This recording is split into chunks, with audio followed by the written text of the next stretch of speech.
Alô, meus queridos amigos e amigas, eu sou Gabriel Martins e Otávio. Estamos hoje no nosso segundo episódio do nosso podcast Pode Cair Neném, que tem como tema a violência doméstica e combate ao feminicídio. Olá a todos, sejam muito bem-vindos a mais um episódio e hoje a gente conta com uma participação especial de duas professoras muito queridas que vão ajudar a debater sobre esse tema com a gente. Elas são Patrícia, professora de Sociologia, e a nossa coordenadora, Clara Teixeira.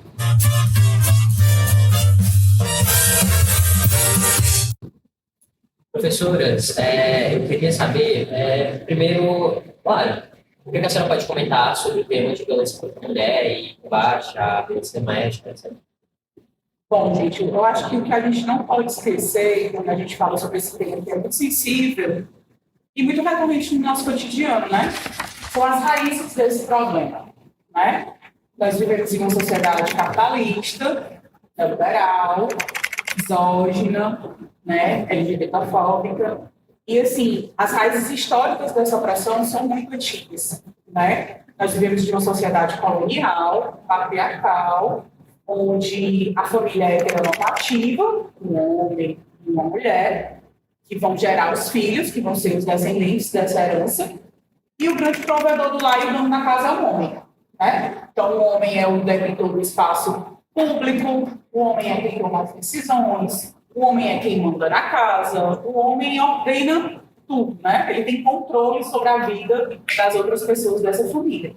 Então, as origens dessa violência é esse modelo de família, né? Onde a mulher é relegada a um plano culturalmente dito como inferior, onde ela tem um poder limitado dentro daquele espaço, daquele ambiente doméstico. É claro que as fissuras existem, as contradições a esse sistema existem, os pequenos pontos de ruptura existem, mas o modelo básico é esse, né? Onde o homem se sente o dono da mulher e se sente no direito capaz de exigir das mais variadas ordens, mais variados pedidos e cometer das mais absurdas violências e achar que aquilo é natural. Né? Então, a gente não pode esquecer disso quando a gente fala sobre esse tema.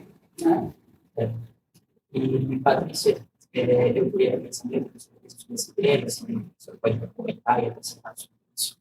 Complementando a fala da professora, eu acredito que a evolução da sociedade, ela traz pequenas mudanças, né? Mas que são também significativas, porque quando a gente pensa a reformulação das políticas públicas, das políticas sociais, estamos colocando a mulher como protagonista, né? Tentando retirar a centralidade do homem, né? Quando a gente pensa principalmente nas políticas de transferência de renda, que colocam a mulher como titular, né, de direitos, a legislação que também invoca, né, e coloca a mulher hoje resguardando, né, em toda uma categoria de proteção, né, porque quando a gente entende dentro da sociologia, a gente percebe que o povo é maior do que as partes. Então, como é que se criam as leis, né? A gente percebe que os comportamentos que são abusivos, comportamentos que se repetem e que não condizem, né, com a harmonia social, eles precisam ser corrigidos. E a gente vem percebendo toda a criação de uma legislação que visa, né, hoje atender à proteção da mulher. Então, a gente tem a lei 11.340, que defendia a violência de gênero, né? E também a lei, que é a 3.104 de 2015, que também torna como crime hediondo a violência de gênero, né, que especifica como homicídio qualificado, a violência contra a mulher e a violência carital, né, desde o crime, o crime que pode ser patrimonial, pode ser físico, né? São diversos tipos de violência que ocorrem. E é isso, eu acredito que a nossa sociedade ela caminha a passos lentos, mas ela vem caminhando no sentido de tentar resguardar. Uma promessa, né, de educação eficaz e é muito oferecido suporte. É claro que tem casos onde realmente é oferecido suporte direcionado, né, às mulheres que são mais vulneráveis, etc. Mas ainda assim, por exemplo, para mulheres que procuram tem medidas protetivas contra os agressores, ainda são um processo muito burocrático, muito demora, muitas vezes, e não sai muito da teoria, né? A gente olha para a prática e tal, são muito atrasados. Porque a gente tem que pensar que essas instituições, até mesmo no campo da política, por exemplo, se você pensar que o número dos nossos legisladores, né, a participação política da mulher é muito pequena. Então, se você pensa quem faz as leis, se as leis são feitas por homens, até que ponto você não vai legislar por você. Então, se você pensa que o espaço feminino ele vem sendo conquistado a pequeno ponto, né? Por que o homem vai legislar contra ele? Então, a gente tem que pensar que a gente tem que partir desde o primeiro lugar, que a mulher precisa participar na política. Quando a mulher começar a participar, ampliar sua participação na política, talvez visualmente, né, os lugares, porque a gente não precisa viver a tragédia para fazer com que a tragédia ela não. Mas hoje a gente já tem, por exemplo, uma casa de proteção da mulher brasileira, a gente já tem o direito à titularidade da política de transferência de renda, ela é prioritariamente da mulher, entendeu? Não é o homem que vai receber ali o benefício social, quem vai receber é a mãe, é a mulher. Então, são pequenas coisas, são pequenas conquistas que eu acredito que já trazem um benefício. A gente precisa mudar muito, não precisa, mas algumas coisas. Professora, eu queria saber a sua opinião, o que pode ser feito em relação a poder realmente mitigar, para poder eliminar esse tipo de problema. Isso pode ser adotado uma política estatal mais eficiente, alguma coisa nesse sentido, para poder eliminar mesmo esse tipo de atos de violência. É difícil. Se eu soubesse a resposta. Mas, assim, eu vejo muito uma questão geracional. Isso aí, né? Você percebe que as pessoas mais velhas têm uma certa resistência. Algumas, né? Por exemplo, a nossa avó, colocando coisa da nossa avó, dando na mão dele. Eu lembro muito do caso recente da ministra Marina sendo desrespeitada em pleno espaço público, né, por senadores, né, homens brancos mais velhos que se acham, né, que tem todo o poder ali. Então, assim, uma das saídas que eu vejo é mesmo uma questão de investir nas pessoas mais jovens.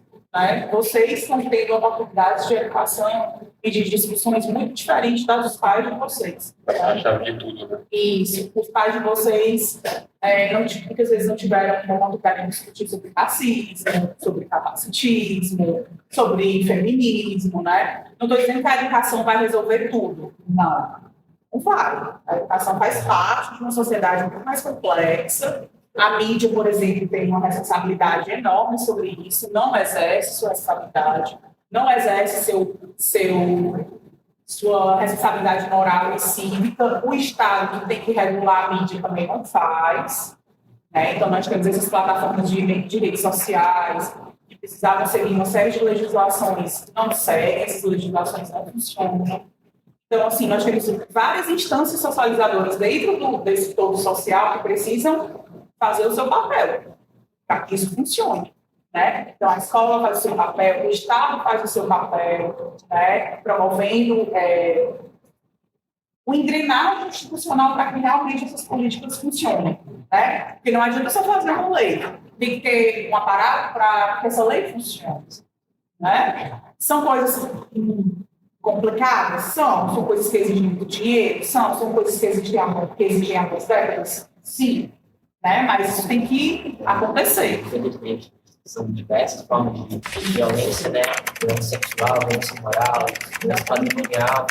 E por ser um problema já histórico, por ser um problema analisado, esse problema é mais difícil de combater. São casos também. É uma construção social que já está impregnada na nossa.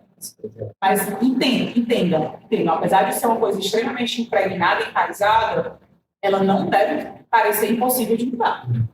Né? As mentalidades mudam, os costumes mudam, as percepções mudam. Antigamente, esse espaço aqui, com duas mulheres falando, esse tipo de assunto para vocês era impensável.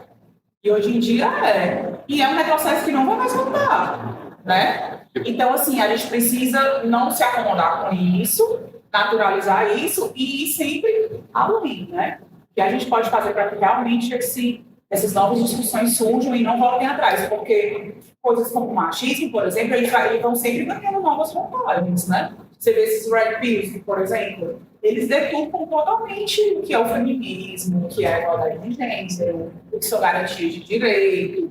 Então, assim, a gente está sempre avançando e retrocedendo, avançando e retrocedendo, avançando e retrocedendo. Professora,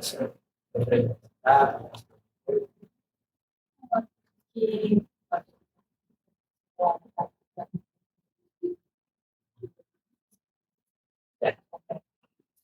então, muito obrigado pela atenção de todos, obrigado pela participação de vocês, professores, foi essencial no debate de hoje. E é isso, né, Gabriel? Até o próximo episódio. Muito obrigado e tchau, tchau.